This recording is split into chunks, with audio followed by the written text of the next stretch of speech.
Гореща новина, за съжаление, тревожна. Абсолютен бум на инсулинова резистентност и то още в детска възраст, Кати.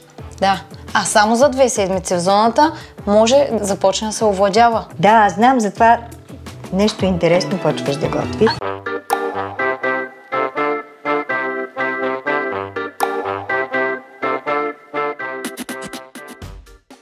Една бърза салатка ще направим, лесна, вкусна и от тези рецепти, които няма много да стоим в кухнята.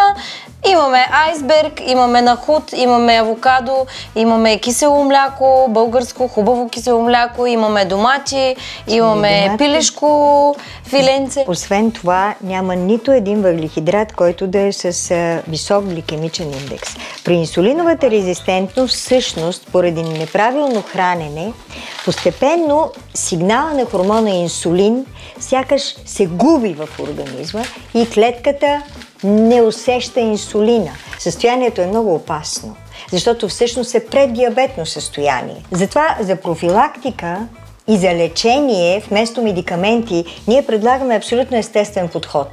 2 седмици и вече получаваш писма на хора, че имат резултат. Абсолютно. Всъщност храненето в зоната кара инсулина да е умерен и връща способността на сигнала на клетката, за да може да го разпознава и инсулина да може да намалява кръвната захар. Разбира се, че имаме и помощ. Тъканните соли на доктор Шюслер. Основните соли, които можем да приемем като първа фаза, са сол номер 2, номер 4. Сутрин взимате 3-4 таблетки сол номер 2.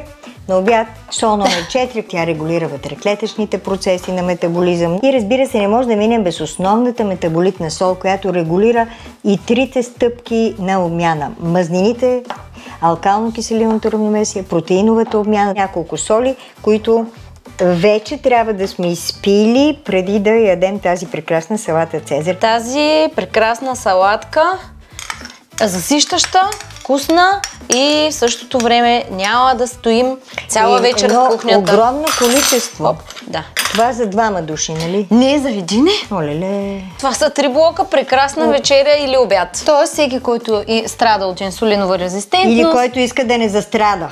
Абсолютно, да си помогне с храна с шуслерови соли.